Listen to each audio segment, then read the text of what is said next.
Hey guys, Brian Schultz here with Kayak, and I am right in the middle of working right now, which is why I don't have the t-shirt, and you can see my microphone cord, and I haven't shaved for a while, and I probably smell bad. But I just wanted to stop really quick and actually give a video about something that I haven't seen described elsewhere, and I haven't really talked about it all that much, and that is laminating the gunnels for a skin-on-frame boat into a curve. Now, generally when people are making skin-on-frame boats, they're using straight boards and they're allowing the shear, which is the curve of the top of the gunnel line, to be created by the flare angle, which is the gunnels going this way, and how it naturally bends in and upwards. And that can actually work. You know, there's a few angles that seem popular. The most common one is 17 degrees. I don't personally like 17 degrees because it only gives you about a 3-inch shear, and the boat doesn't really look all that pretty at that point, and you're still getting a lot of water over the bow. The angle that I personally like is 25 degrees. It still gives you a boxy enough shape to the hull that you're relatively stable, but it also projects the shear up to about 4.5, 5 inches, depending on the width of the boat. And that gives you a decent shear line and a decent hull shape. But what if you want to do something different than that? What if you want a boat that has both a boxy hull shape, but also a very deep shear? Well, in that case, you have to do something different. And some of the common options that people use are they either saw it out of a larger board, and I don't like that because it wastes a ton of wood, or they add wedges to the ends, and wedges can actually work pretty good depending on, you know, the construction of that particular boat. There's also historic precedent for that as well. Some other things that people try to do is they try to just flex the shear in and then kind of constrain it with the rest of the framing, and they also will try to steam bend the shear on shallower gunnels. And I wouldn't recommend either of those last two options because they never actually stick. What ends up happening is you lose the shear in your boat over time, and your keel can end up hogging, and the whole thing just doesn't work out very well. So I would recommend against flexing or steam bending. Now, my favorite option when I'm looking for a boat that has a boxier hull shape but also a steeper shear is to actually laminate the gunnels. So what I do is I take 3 1x3s of whatever distance that I need, and I'll plane them down usually to around 5/8, and I'll smear some Gorilla Glue between them, and I'll laminate them up using a whole bunch of spring clamps. And I've been doing this a ton lately because I'm doing it for the actual gunnels in my new skin-on-frame canoes, but I've done it a lot in kayaks in the past. And where I first learned about this idea was when I was first building a lot of Greenland replicas, and I was digging through Harvey's research. This was before his books were out, and I was looking at this, and the way that I was building replicas at the time was very different than the way that Harvey was building replicas. What he was doing is he was actually just setting up the gunnels and then working off of a baseline from the floor, and usually carving whatever shape or gluing up whatever shape he needed to get into his gunnels to get them to match the survey drawings. But I had this idea that I could unchain myself from being stuck to any particular floor and hoping that floor was straight if I got the shear curve of the boat right when I was building the deck, and then I just measured all of my depths off of the shear curve. But the caveat there was that I had to actually get that shear curve correct. And one of the things that I continually kept noticing as I was digging through Harvey's drawings is that there were a lot of boats that, you know, you could infer from either looking inside the actual historic pictures of the boat or just looking at the outer hull shape and how everything came together, that the natural flare of the gunnels was not creating the natural shear of the kayak. And, you know, of course, a lot of these really were shaped. You know, they were shaped out of wider planks, and there was a lot of them that had a big hump in the middle because it helped you get a little more stability through this area. But there was a lot of them that didn't match that overall notion.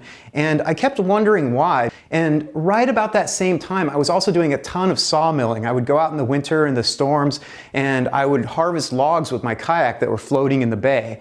I would just slam in a log dog, get like 1,000 feet of old crabbing rope, and I would just pendulum these things to the shore and then haul them out on a flatbed trailer in the spring and saw them up. And I ended up not doing a whole lot of this after a while, because the one thing I realized is no matter how straight the log was, I would constantly, after I sawed them up on the sawmill, be faced with boards that were curving. And the reason for that is that any tree that you find floating in the water, likely was growing off of a bank and collapsed and fell in. Now, what happens when trees grow off of a shoreline? They grow like this. And so even if a portion of the trunk is straight, they usually created a lot of tension in them to shore themselves up, and hence when those logs were sawed up on the sawmill, they curved. And the combination of looking at Harvey's research in addition to my own experience sawmilling really made a light bulb go off in my head. And that was that all of these driftwood logs that were floating around the Arctic probably came off of shorelines somewhere, which means they probably had a lot of tension in them.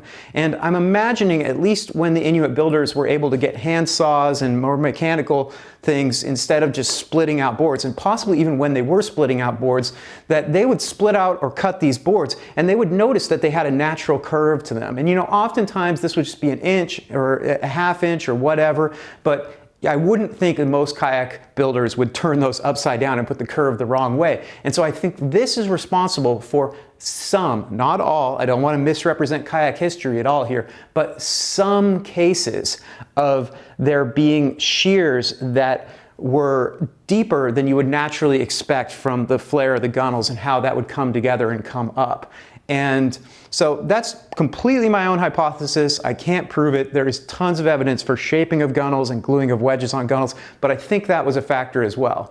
And so what I started doing to get the shears to match some of these replicas is I started actually laminating. And it didn't always work, but sometimes it worked really, really well. And it's just a little trick that I've always kept in my pocket. I never did it in classes with students, but now that I'm doing the canoes, I'm back to the laminating, so I thought I would talk about it. So I'm just going to go ahead and walk you through my specific procedure for making these laminated gunnels. This isn't a difficult thing. We're just taking sticks, planing them down, smearing some glue on, clamping them, cutting the glue off, slicing them on the table saw.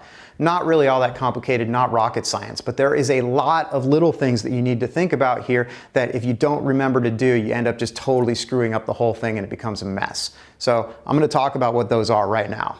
So my process, start to finish, goes like this. First thing I do is I pull 3 1x4 by whatever length that I need out of the back of my van or the top of my van.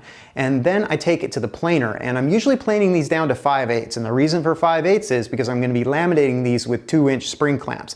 The reason I laminate them with 2-inch spring clamps is because I can't afford 50 of any larger type of clamp. So I'm always restricted to about a 2-inch lamination when I'm doing this, which is a little inconvenient because sometimes I want my gunnels to be a little bit thicker than that, but 2 inches is a totally workable dimension. So plane these things down to 5/8, or you know, sometimes you can get away with 11/16 depending on how hard you want to squeeze the clamp, giving you up to about a 2 1/8 inch tall gunnel.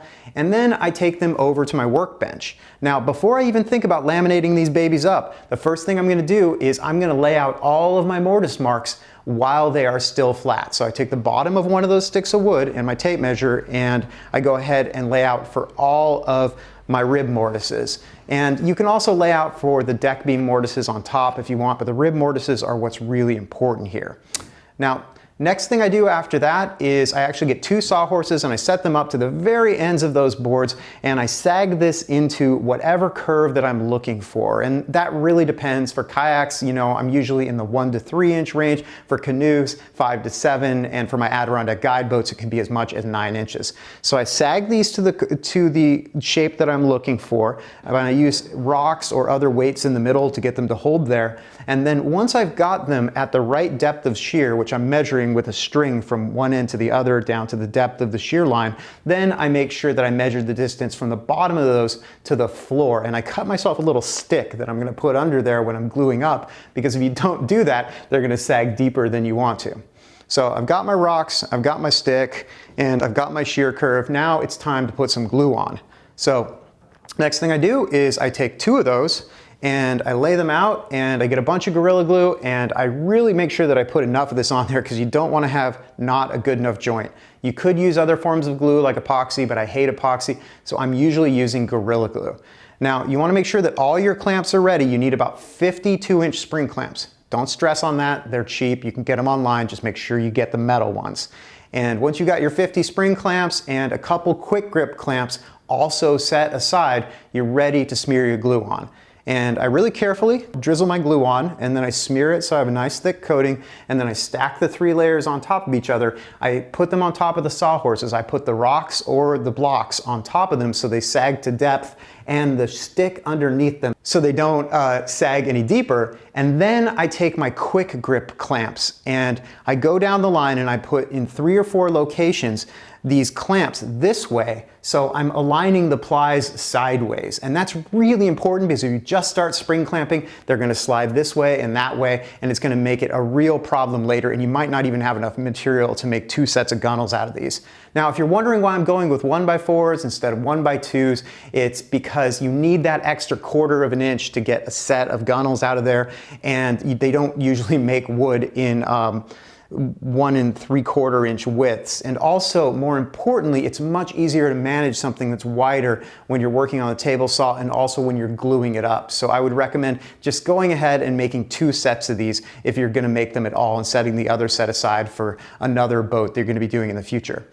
Okay, so once I get these glued up, they're sagged to depth, all the plies are aligned. Now I'm gonna go ahead and take spring clamps and just every 5 or 6 inches go from one end to the other. And so now all of these are glued, they're laminated, you've got the little stick underneath them so they don't sag too deep, all the plies are aligned.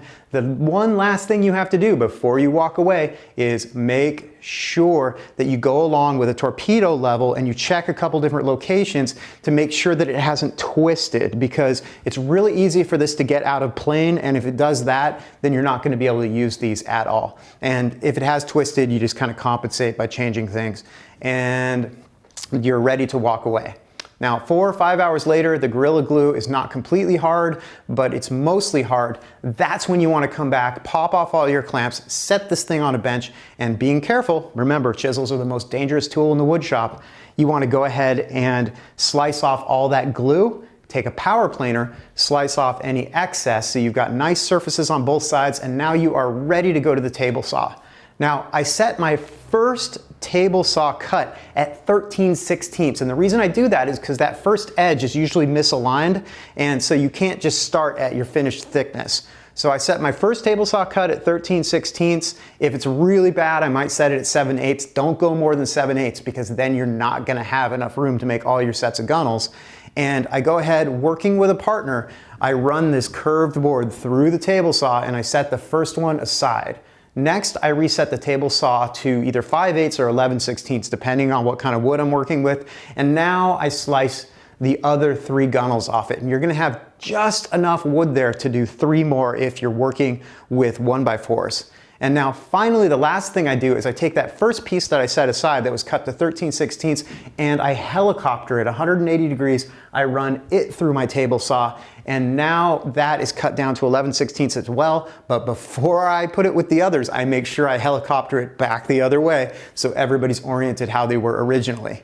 Now, next thing you're going to do after that is you're going to take this down to your workbench. In this case, it's absolutely imperative that your workbench is dead flat or you're working with a long flat board, because what we're going to do here is we're going to screw these gunnels together and we're going to cut the ends to whatever length that they need to be. And if you're working on a curved surface, when that happens, essentially you're going to be cutting them the wrong length in proportion to each other. And when you go ahead and set it up, and if you're using the actual symmetry that's created by these being exactly the same length, then you're going to have an asymmetrical boat. So very important if you're going to cut the ends at this point to make sure that your work surface is dead flat. So once I cut my ends to make sure everything's nice and square, next thing I'm going to do is get myself some 1¼ inch sheetrock screws. I'm going to walk down and about at equal fifths along the gunnel, right down the center of it, I'm just going to go ahead and drive those sheetrock screws in to hold the gunnels together with each other. I'll have 2 sets of these, so I'm going to need 10 1¼ inch sheetrock screws and an impact driver. Make sure you drive that screw head completely flush. And then after that, it's going to be just the same as mortising any normal set of gunnels. You're going to go ahead and turn it upright and you're going to mortise it with your plunge router. But it's a little bit weird because instead of being flat along your work surface, you're dealing with something that's a big hump. And the way you stabilize that is you go ahead and get yourself a chunk of 4x6 that's the same height as the depth of the shear, and you put that right in the middle of your curve coming up off of your mortising table, and you clamp it down like that, and then you clamp it down at the ends, and it seems to be pretty darn stable, and then you just go along with your plunge router and you go ahead and mortise. Hopefully that helps to give you another option as skin boat builders to be able to get a really good shear curve into your kayak while still allowing a flare curve that is appropriate for the hull shape that you're looking for. This isn't something that I barely ever see anyone do, and it's a great idea. So consider trying it. Don't be afraid of it. Thanks for watching. If you're watching this on YouTube, consider hitting that like and subscribe button. Maybe head over to the Cape Falcon website, check out what I got going on there. If you're watching this on my website, take care, have fun building your kayak, be safe on the water.